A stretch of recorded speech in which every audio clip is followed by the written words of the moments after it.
It's the opening track of one of the most important metal records of all time. Why are we still studying it all these years later? Let's talk about that. Hey kids, it's your good buddy, Uncle Ben. Over my many years as a guitar teacher and touring musician, I've learned thousands of songs, and they've all taught me something that stuck with me and helped me along the way. Mastering tunes makes us better players, and that's why every guitarist should learn Battery by Metallica.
Well, hey there kids, it's your good buddy, Uncle Ben. Even all these years later, Master of Puppets still packs a punch as a record, and that's thanks in part to it opening up with one of the most super pissed Metallica songs of all time, Battery. It's got that awesome classically inspired intro, James's insanely intense rhythm playing, some of Kirk's most ferocious soloing, and more. And we're going to talk about everything that we can learn from mastering this track today. But you're going to get even more out of this video if you check out the extended ad-free cut that's only available over on my Patreon page at patreon.com/Ben Eller Guitars. People are calling it the single greatest guitar cult to ever emerge on the entire internet, and I'm here to agree with them. Sign up today even for just $1 a month. It's going to get you access to that video, as well as hundreds of other bonus goodies like extra videos, downloadable tabs, backing tracks, and so much more. So don't delay. Sign up today over at patreon.com/Ben Eller Guitars. I'll see you there. Gear-wise for today's video, I'm going to be playing one of my favorite vintage Ibanez here. This is the RGT3120, the neck-through variant that they made there for just a minute. And I'm playing that through the Fractal Audio Axe FX 3. Now this is a patch that I made to go along with this video. It doesn't necessarily sound like the tone on the Puppets record. I thought this would be a little bit easier to listen to for the duration of the video with just guitar on its own. It really sounds more like modern Metallica tone, or maybe even the tone that Machine Head used on their cover of this song that's on the Blackening record. Super sick. I'm going to be putting this up on the Patreon page as well, so that's another little perk that goes along with this video. So if you like the tone, go grab it on the Patreon page. Let's get into it. Difficulty-wise, on a scale of 1 to 10, I'm going to say if you're playing just the rhythm guitar parts, this is pretty challenging, but not impossible. Maybe about a 6.5. Adding on Kirk's leads, there's some pretty quick stuff in here. This is like a 200 BPM song, and there's some 16th note stuff in the soloing, so that's hauling ass. I'm going to say that brings it up to maybe a 7.5 if you're adding in the leads. Song kicks off with the iconic intro chords on that nylon string guitar. I don't have a classical strung up right now, so I'm going to be using my Gibson J45. Let's take a look at these chords.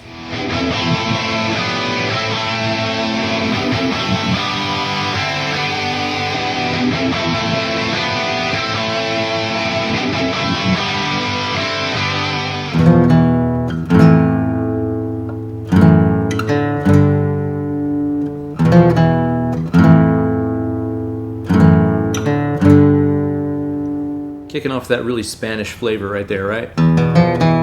It's like a minor chord with a flat 9 in there. Very like flamenco sounding. Now this guy, F, A, and E, I would think of that as kind of a shortcut of an F major 7 chord. Kind of playing the first, third, and seventh of that chord, leaving the 5 out. This guy, you could kind of look at that a lot of different ways, honestly. It's kind of like A with an F sharp in the bass. You could think of it like that. You could think of it as like a partial, like F sharp minor 7. And then this guy is a voicing of just a G5, just root and fifth of G. And you notice he's got that kind of false fingering going on right here where he has the doubled up D note. You know anybody else who's fond of the old doubled up D? Tell your mama said hi. Now the cool thing you can learn from those chords is the way that you can take something that sounds really mundane, like that chromatic thing that's happening in the bass. Like that sounds like you're warming up on guitar for the first time in the day or whatever. But in the right chords, that chromatic line can take on a drastically different character depending on what all's happening above it. Over that we have the melody parts that start off simple enough.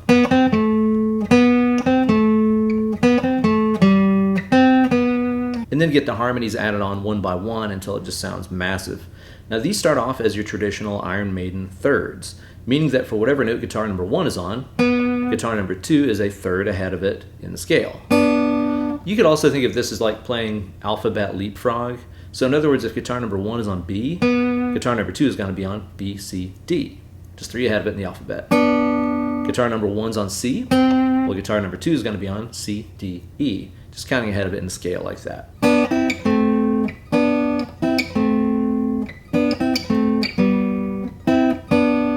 The next guitar that comes in here adds on a harmony on top of that as well, which brings us to like full triad sounds. It's gonna end up sounding like this.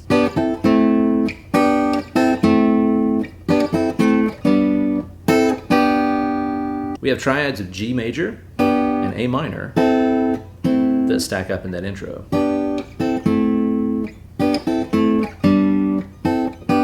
Those are all just different G's and A minors. Really interesting to hear how those work over those chords in the bottom. That builds some intensity whenever the distorted guitars take over that progression. And then we have James busting in with the most really super pissed riff of all time.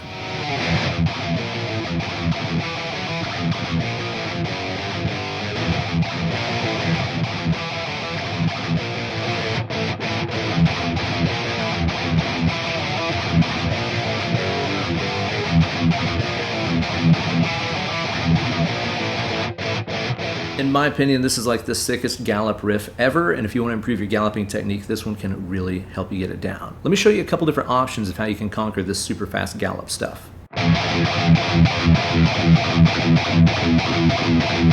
Now, I learned how to do this the old school way, which is pretty straightsforward. Down, down, up, down, down, up, down, down, up, down. But there is still a little bit of a trick to it.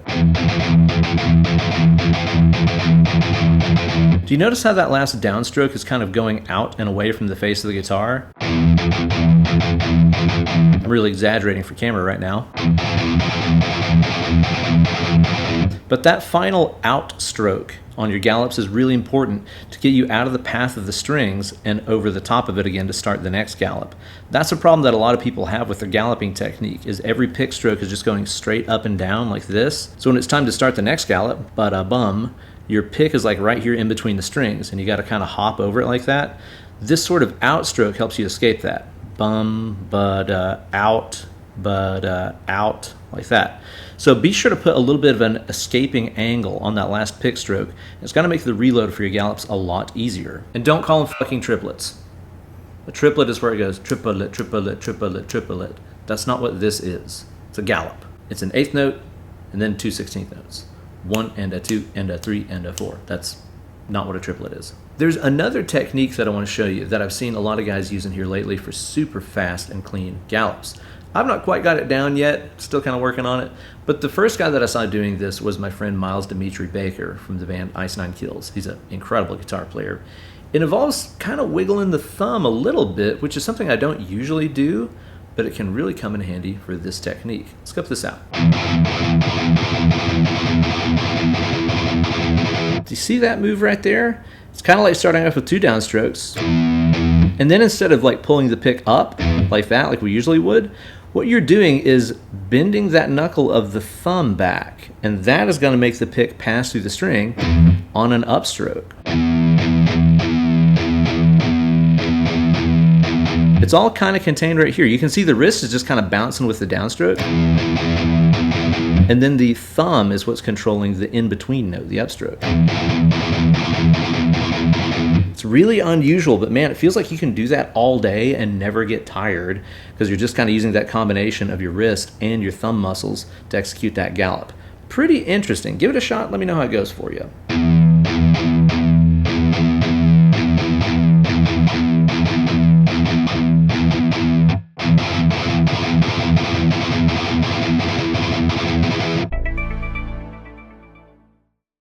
So that riff is so sick that they keep it going when they get to the verse part of the song too. Now since we're revisiting this, let's talk some more about some of these dyads and some of the other stuff that's going on inside of this riff. A couple of old standbys right there, power chords on the flat 5 to the 4. And then we get to this, which is the part where the comment section is gonna start going nuts, because Metallica has changed the way they play this riff over the years. Metallica is known for doing this a lot, and so are other bands, dude. A lot of times bands, they've been playing the same song for 20 or 30 years, and it can start to change before they even know it. And Metallica does this a lot. There's entire video essays right here on YouTube talking about how they've evolved and changed certain riffs over the years. I'm talking about the album version today. I know somebody in the comment section is already typing up a thing about this Guitar Center live thing where they saw Kirk play it like this.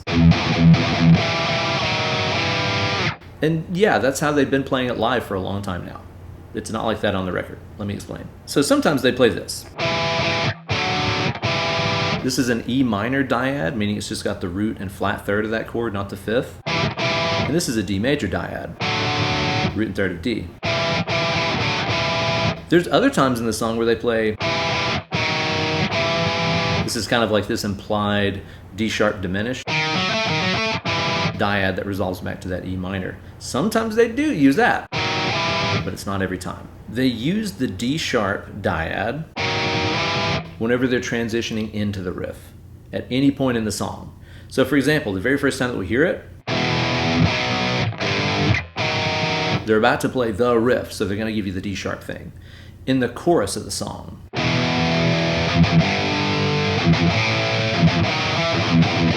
they're about to play the riff, so they're going to do the D sharp thing there too.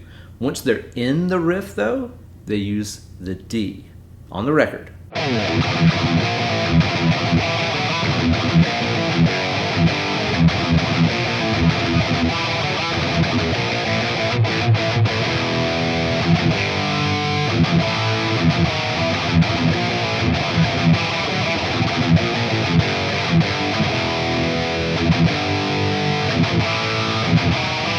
As for why they changed it live, I have no idea. I mean, I guess it's a little easier, you know, if you're playing that standing up under the lights and all that jazz, just to move that one shape around like that. Maybe they just decided they liked how that sounded better. I really have no idea. But this is not uncommon, man. Sometimes bands just change it. And it's actually just that simple.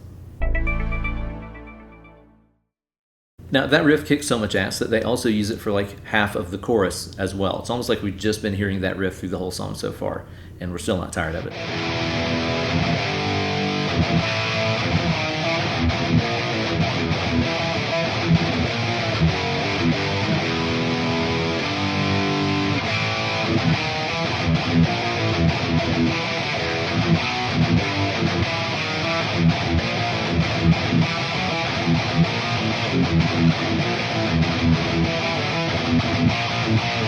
At the end of the chorus, they do an interesting thing here that I figured out years ago. They change the location of where they play that B flat to A power chord. Just whenever they do that part of the chorus, it's kind of the snipped off section. Sounds like this.